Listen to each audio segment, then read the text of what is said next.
Sounds great, Kim. Thank you very much. All right, we're out here in the garden with Dave, the garden guy, and the first thing I want to address with you, mosquitoes. Yep. I mean, we're beyond the storms, We but are. I'm still getting nailed You're around my not ankles kidding. and In legs. fact, what you want to do is you want to get out there with this right here. This is what we call blower, and everybody's got one of these around their home. And what you want to do is you want to start blowing everything that's around adjacent to the yard. Why? Because the fact that a lot of those, and let me just show you, a lot of those, and we can blow it just like this.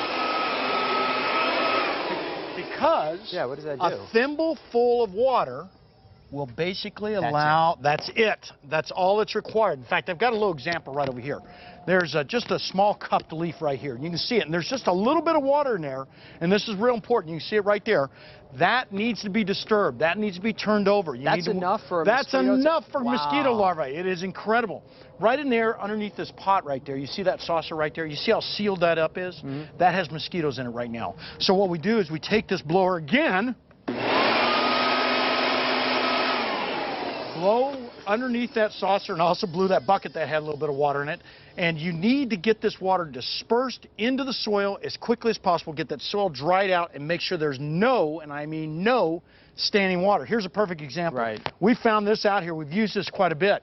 But this consistently fills up with water with the sprinkler system. Now, once you do that, how long until the mosquitoes are finally gone? Basically, it's going to take anywhere from 48 to 72 hours before they start finally dispersing. And you'll notice right now we see a lot less mosquitoes out here because I've gone around this garden and blowed this whole garden.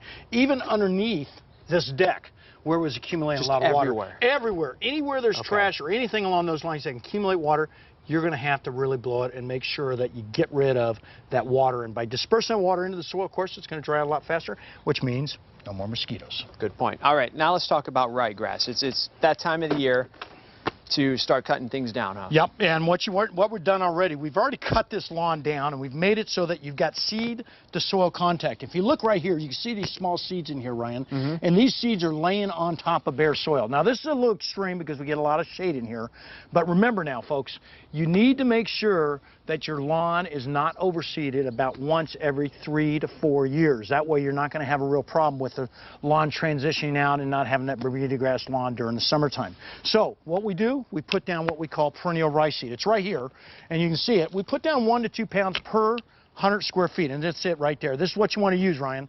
And then I go ahead and hand spread this stuff. This stuff will get everywhere, and you've got to watch it for tracking on your feet or anything along those lines. I'll hand disperse it, and of course, we'll cover it up with some type of maybe a manure blend, which is one of my favorites because of the fact that it fertilizes the adjacent trees around your good lawn area and your adjacent plant material, or some seed covering like this right here. And you can see that right there. It's a compost mix, and of course, deodorant steer manure. Depends on how much smell you want. Yeah, how much should you put down? When you're talking about an inch layer, half-inch layer, or just a nice dusting? Just a nice dusting is all that's required. All you need. I go out there and I just put that nice dusting on it, and then I'll take a rake, something similar to this, and this is a steel tine rake, and you just go ahead and rake it in, and then water it about 3 to 4 times a day, because you remember, dry seed's dead seed. And then after that, we're going to talk later on about the proper fertilization the next 3 or 4 weeks, because you've got to use a proper type of fertilizer. If you don't, you're going to end up with a nice yellow lawn during the wintertime. All right, so we covered 2 main topics of what's going on right now. I'm sure people have questions about some other things. Oh, yeah. Give us a call. 602-207-3312 is the phone number. 602-207-3312. Any kind of garden questions you might have for Dave the Garden Guy.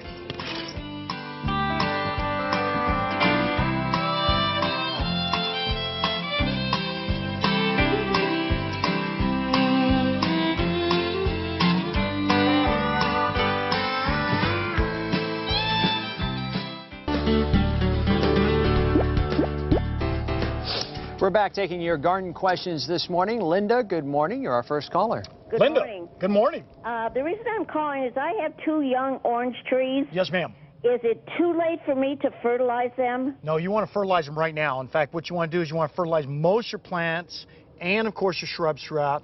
And orange trees or citrus trees is real important because what we want is we want that nice flush come springtime. And we do another one on Valentine's Day, but this fertilization, it really is an ideal situation because of the fact that what it does is stores all that energy down that root system, comes back out with a new flush of growth, and that new flush of growth is what prevents our sunburn, which we see so often during the summer and the fall. Speaking of fertilizing, you go around The trunk, you go around the outside of the drip line of the tree. That's right where the leaves or the canopy of the tree meets basically blank air. So that's where you want to fertilize, that's where your feeder roots are, and that's where you want to water at the same time. Got it. All right. Okay. Daniel, good morning. Daniel, what's going on? Not much. How are you doing? Good, good. What's going on, bud? Good. Hey, just a quick question on mowing the lawn before you put the seeds in. Do you have to use the blade on the lawnmower that kind of mulches and turns the dirt up? No, Is it okay in fact, just to mow the lawn short? We don't suggest any type of dethatching, any type of blade on that lawnmower. That should have been done in July. You should be just lowering the lawnmower blade. In fact, if you dethatch this time of year, your lawn is really going to have a bad transitional problem come May or any of those areas, April, May, those areas, because what happens is it doesn't come back. And it's been proven through studies. So stay away from any type of dethatching, any type of core aeration in the fall. Just as low as you can go. As low as you can go. Make sure you got seed to soil contact, and you're on your way towards a nice looking winter lawn. Okay. Hey, Bill, good morning to you. What's your question? Bill. Thanks, Dave. Yeah, I have yellow grass, like you mentioned, in my Bermuda, and I also have had a crabgrass problem or buffalo grass problem. What would you suggest? You know what? I don't really suggest doing a whole lot. Ryegrass is so allelopathic, which means it kills out a lot of your adjacent weeds in the soil.